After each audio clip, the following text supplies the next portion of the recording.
तो देखते हैं कैबिनेट मिशन की विशेषता क्या क्या थे। यानी कि अगर पूछा जाए कि किस मिशन के अंतर्गत संविधान सभा बनने का प्रस्ताव स्वीकारा, यानी कि संविधान सभा बना, तो यही कैबिनेट मिशन होगा। इस के सुझाव गए प्रस्तावों के हिसाब से ही हम लोग संविधान सभा का गठन हुआ। अच्छा, संविधान सभा के जो कुल सदस्य होना था, यानी कि कुल सदस्य जो होना था वो 389 होना था। इसको अगर हम लोग बांट के देखें, यानी कि इनका चयन तो एक स्थान से होगा नहीं, इनको कई सारे स्थानों से लिया जाना था। यानी 389 को हम लोग बांट के देखते हैं तो 296, इन 296 और 93 को बांट के देखते हैं। 296 को और 93 को पहली बार बांटे तो 296 में 292 होगा। यहाँ 292 का चयन 11 गवर्नर प्रांतों से होना था। इन 296 में से 292 का चयन 11 जो उस समय 11 गवर्नर प्रांत हुआ करते थे, उन गवर्नर प्रांतों में से 292 का चयन होना था और 4 का चयन मुख्य आयुक्त प्रांतों से होना था। ये मुख्य आयुक्त प्रांत कौन कौन से थे? तो दिल्ली, कुर्ग, अजमेर, मलबार और बलूचिस्तान थे। बात करते हैं 93 का चयन देशी रियासतों से होना था। जनरली ये जो चुनाव हुआ करता था वो 10 लाख लोगों पर एक सदस्य का होना था। यानी कि अगर पूछा जाए कितने, अभी जिस हिसाब से डेलिमिटेशन के आधार पर हम लोग क्षेत्र घोषित करते हैं कि इन क्षेत्रों में इतनी संख्या पर एक सदस्य होगा, उस समय में जो संविधान सभा का सदस्य का जो एक सदस्य का चुनाव होना था वो 10 लाख लोगों पर एक सदस्य का चुनाव होना था। अच्छा, कुछ देखते हैं इंपोर्टेंट फैक्ट। जैसे कि जवाहरलाल नेहरू द्वारा वर्ष 1938 में ही बोला गया था कि एक संविधान सभा का चुनाव वयस्क मताधिकार और सीधे तरीके से होना चाहिए, लेकिन सीधे तरीके से न होके चुनाव अप्रत्यक्ष तरीके से हुआ है। अप्रत्यक्ष तरीके से मतलब है कि कई बार हम इलेक्शन अभी भी देते हैं तो डायरेक्ट किसी को इलेक्शन देते हैं, किसी को इनडायरेक्ट इलेक्शन देते हैं। जैसे कि अगर मुखिया चुनना हो तो डायरेक्ट हम लोग चुनते हैं मुखिया, वही जिला पार्षद हम लोग को चुनना होता है तो इनडायरेक्ट किसी को वोट देते हैं, इसके बाद वो सभी मिलके जिला पार्षद चुनते हैं। तो इसी आधार पे संविधान सभा का जो चुनाव हुआ था वो इनडायरेक्ट तरीके से हुआ, अप्रत्यक्ष तरीके से हुआ था। और एक इम्पोर्टेंट फैक्ट यह भी है कि महात्मा गांधी संविधान सभा के चुनाव में शामिल नहीं हुए थे। आप सभी इसको नोट डाउन कर लें।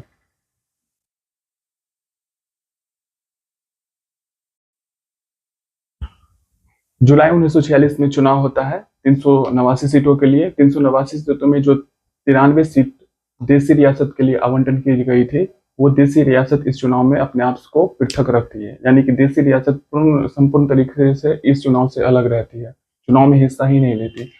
कांग्रेस को 208 सीट प्राप्त होता है, वहीं मुस्लिम लीग को 73 सीट प्राप्त होता है। इसके बाद नवंबर 1946 में संविधान सभा का संपूर्ण तरीके से गठन हो जाता है। दिसंबर से इसकी बैठक स्टार्ट हो जाती है। तो इसकी प्रथम बैठक जो है वो 9 दिसंबर 1946 को होता है। इसकी पहले बैठक में अध्यक्ष तो चुने जाते हैं लेकिन अस्थायी होते हैं, यानी कि प्रथम अस्थायी अध्यक्ष जो चुने जाते हैं वो डॉक्टर सच्चिदानंद सिन्हा जी होते हैं। इसी पहली बैठक में 211 लोगों ने भाग लिया था, 211 सदस्यों ने भाग लिया था। इसकी संख्या इसलिए घटी थी क्योंकि मुस्लिम लीग प्रथम बैठक का बहिष्कार करना स्टार्ट कर दिया था। क्योंकि मुस्लिम लीग जो 73 सीटें जीती थी उसमें कई सारी मुस्लिम सदस्यों ने इसका बहिष्कार किया, जिसके कारण मात्र 211 लोगों ने इस प्रथम बैठक में हिस्सा लिया था। संविधान सभा की दूसरी बैठक 11 दिसंबर 1946 को होती है। इस दूसरी बैठक में अस्थायी अध्यक्ष के साथ साथ उपाध्यक्ष भी चुने जाते हैं। प्रथम अस्थायी अध्यक्ष जो चुने जाते हैं वो डॉक्टर राजेंद्र प्रसाद जी होते हैं और उपाध्यक्ष 2 लोग बनते हैं, एक एस.सी. मुखर्जी और एक वी.टी. कृष्णमाचारी। संविधान सभा की तीसरी बैठक 13 दिसंबर 1946 को होता है।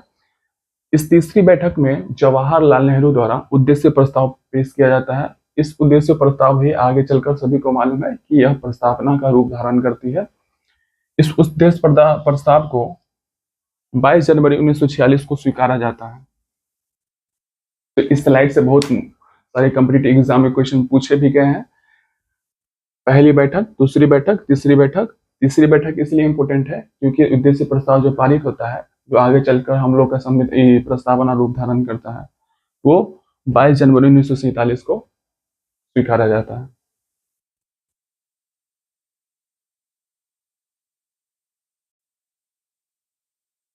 आगे बढ़ने से पहले हम लोग तुरंत एक पुनर्वलोकन कर लेते हैं। सबसे पहले अगस्त प्रस्ताव आया था संविधान सभा को बनाने के हेतु। तो अगस्त प्रस्ताव को मुस्लिम लीग तथा कांग्रेस दोनों ही ने अस्वीकारा था। उसके बाद हम लोग देखें क्रिप्स मिशन आया। क्रिप्स मिशन के तहत पहली बार सरकार ने संविधान सभा को स्वीकारा था। इसके बाद कैबिनेट मिशन आता है। कैबिनेट के मिशन के आधार पे ही संविधान सभा का गठन होता है। इसके बाद आगे बढ़ते हुए माउंटबेटन योजना आता है। माउंटबेटन योजना जून 1947 में आता है।